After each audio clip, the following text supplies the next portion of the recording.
To His Excellency the President of Kenya, Dr. William Samoei Ruto, to the family of Jaramogi Oginga Odinga, and to all protocols observed, and to all the mourners, good morning. Mine is very brief.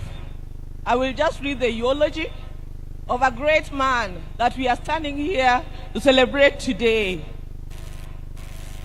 My name is Honorable Emily Oginga. I'm a sister to the late Honorable Raila Odinga. Thank you. I'll start.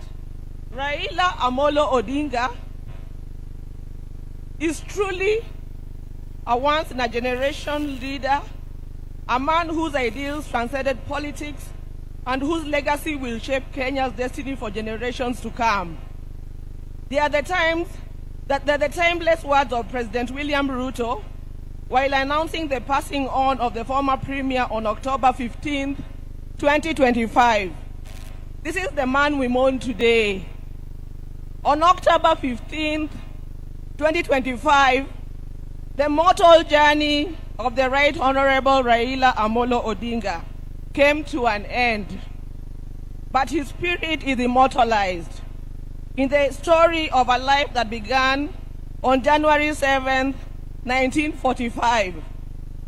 For 80 years, he embodied resilience, boundless optimism, into new frontiers and imagined new horizons, all in steadfast love for country. He was a leader who never wavered in his belief in the good of his people. Raila Odinga lived a life of purpose. He chose to fly high, urged the nation to dare, and challenged Africa to fight for its place in the world that retraced the dreams of the continent's founders. Over the past 3 days, we have witnessed an outpouring of emotions of a nation gripped in grief. Africa has grieved for him. Indeed, the world has grieved for him. A nation and a world struggling with the question, did we really know him? Is fighting to find hope in his enduring legacy.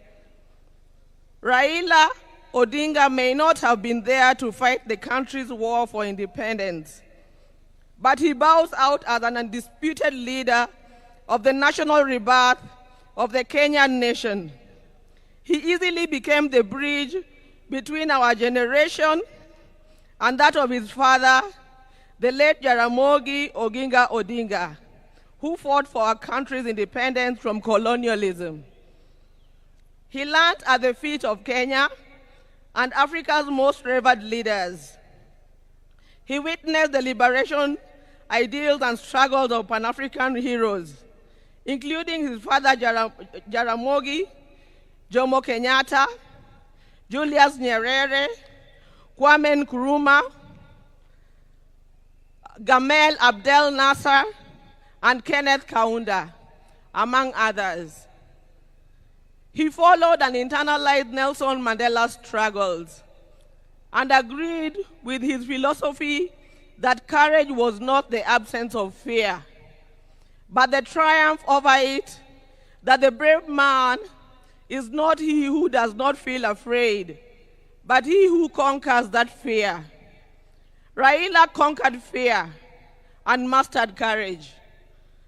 Possibility of death in pursuit of an ideal was not a reason for Raila to retreat, for he also internalized William Shakespeare's words that cowards die many times before their death, and the valiant never taste of death but once.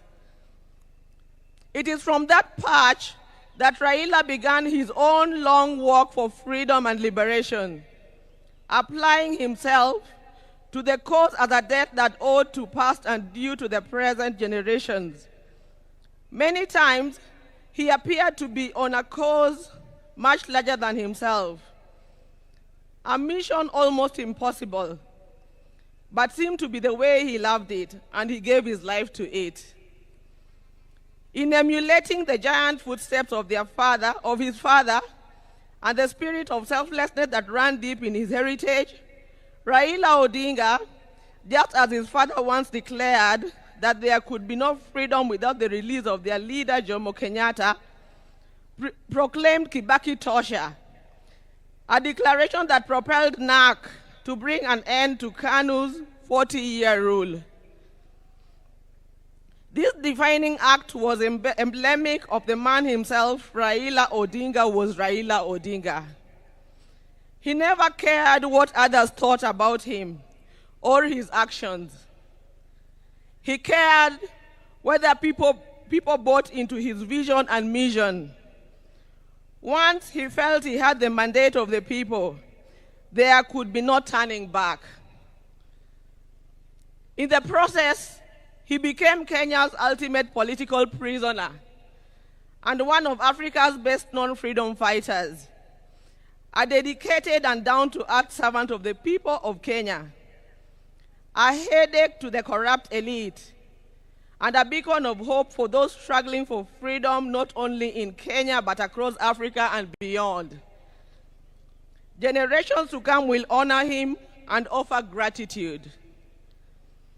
Raila Odinga cared deeply about Africa and worried eternally about its decline. For that, he applied himself to peace and reconciliation missions across the continent whenever called upon.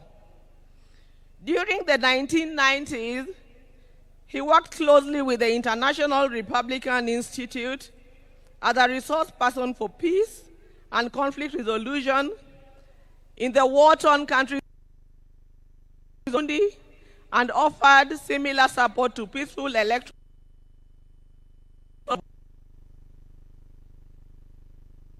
the forces and issues behind him. The highest executive position he ever rose to was that of the Prime Minister of the Republic of Kenya. Following the signing of a National Accord and Reconciliation Act of 2008, which created the office to facilitate power sharing after the controversial 2007 elections. Earlier, he had served as a member of parliament for Lang'ata constituency within the city of Nairobi from 1992.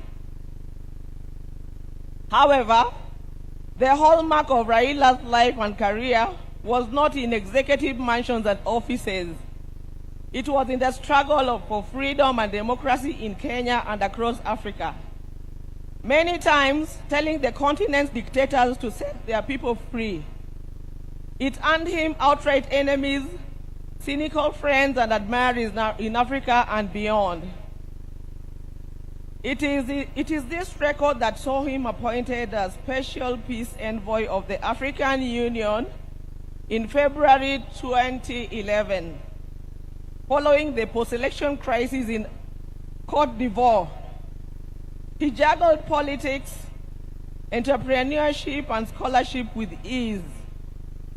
Besides his career in politics, Mr. Odinga is also a successful businessman and entrepreneur, having founded the flagship family business, the East African Spectra, a manufacturer of gas cylinders for Kenya and the East African region. Subsequently, he founded Spectra International. Before that, he had taught at the University of Nairobi's Department of Mechanical Engineering between 1970 and 1974, and served at the Kenya Bureau of Standards, which he was instrumental in establishing.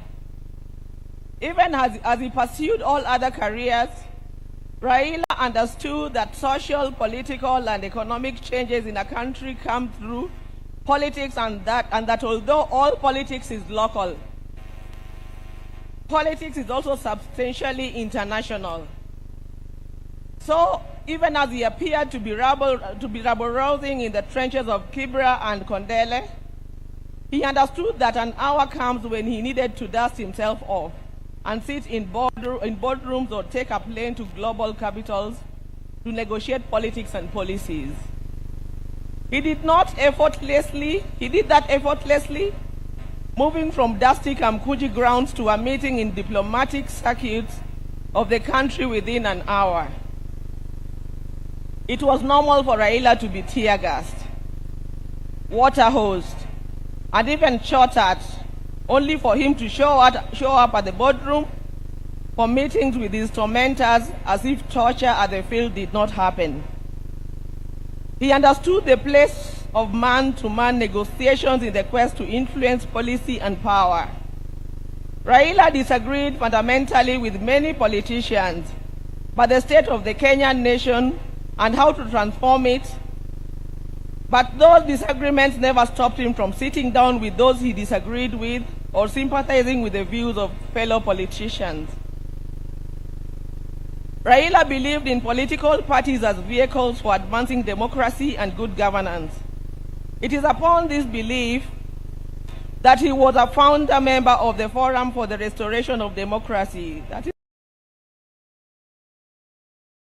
Kenya, in 1991, the National Democratic Party in 1996, the Liberal Democratic Party in 1997, and in 2005, his present political vehicle, the Orange Democratic Party of Kenya.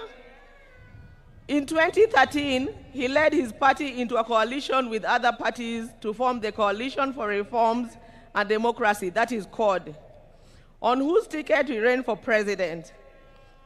He challenged the election results at the Supreme Court, which ruled in favor of his opponents. He accepted the verdict and took up the leadership of the opposition. He contested the 2017 presidential election on the ticket of the National Super Alliance, that is NASA, which election ended up being nullified by the Supreme Court, but he stayed out of the subsequent contest. Mr. Odinga was once again picked by his coalition, Azimio la Umoja One Kenya Coalition Party, for the presidency in 2022, whose results were confirmed against him by the Supreme Court.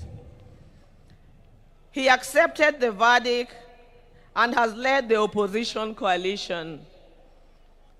Raila's early life prepared him to be a consummate African and citizen of the world, with early education in Kisumu and Siaya before leaving for Germany, where he began his high school education at the Herder Institute in Leipzig. He later transitioned to the Otto von Guericke University in Magdeburg, in the then East Germany, where he obtained a Master of Science in Mechanical Engineering, specializing in production technology. In February 2024, Raila visited and extensively toured the two institutions, reliving his days there and recalling that when he arrived in Otto von Guericke, there were not more than 5 black students in the whole college. As a leader, Raila believed in exercise, duty, selflessness, sacrifice, collective leadership, humility, honesty, discipline, and hard work. Other than Kenya, Raila's other great love was Africa.